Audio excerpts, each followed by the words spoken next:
What's the deal, y'all? This your man King Eric, the media assassin, coming at y'all with another video. And I want to take you guys back to 97, 98 for a minute.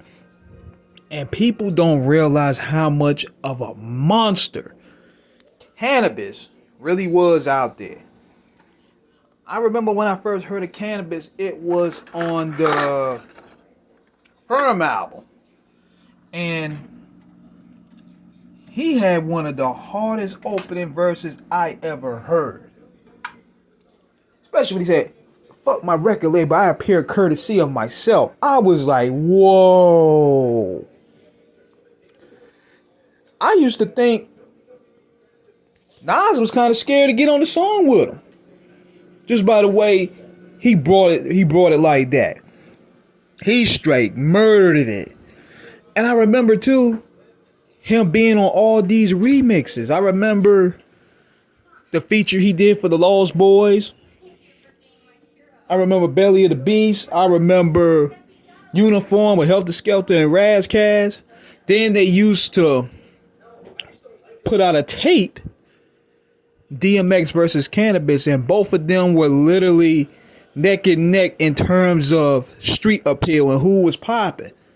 Because DJ Self put that tape out, and it said it had DMX songs and it had Canibus songs. Then they had the freestyle they did with Nori on Hot 97. Canibus used to straight up murder those freestyles on those Clue tapes.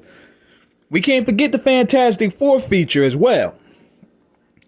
And I just started thinking, man, this guy is gonna drop a bomb. Because DMX lived up to his hype. Everybody on that class, on that cover, lived up to the hype.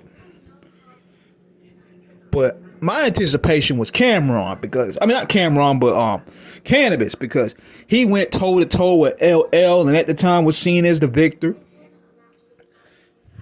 So it was only right for him to come with the bomb album. But see, what he did, he messed up. And instead of really giving niggas hard bars over hard beats, that's what Capital Punishment really was. Capital Punishment really was the album we wanted from Canibus. Pun went ahead and got all the hard hitters for that. And we wanted that type of album from Canibus. But see, Canibus, he wanted to go a little bit far left. He wanted to go a little deeper. But the problem was, it wasn't the concepts. It showed that he was a real in-depth MC. It was that niggas weren't trying to hear that. We want to hear that energy that you was giving on Second Round Knockout. We want to hear that ice cream freestyle energy. He said, imagine that 97% of my brain, I haven't even used that. That's the stuff we wanted to hear. And you know, he tried to go around with it on 2000 BC, but by the time that happened, that shit didn't sell. That's the album we wanted to hear from Canibus.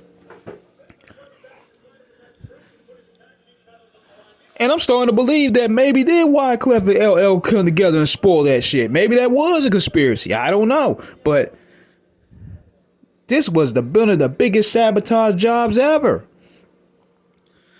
How could you drop the ball on that? I remember even hearing that Canibus wanted Premier on there and Wyclef refused to did it. He refused to give him Premier. He refused Dre. He refused all these people. That's what I heard. So that can't tell me that was a sabotage. I don't know. But Canibus 97, 98 was like a freight train. But ironically enough, Capital Punishment was the album we end up getting instead of Canibus. So be sure to check that out, man. I'm pretty sure it's on YouTube. Revisit that run. That nigga had a serious run. So let me know what you guys think. Subscribe, hit the like button, please.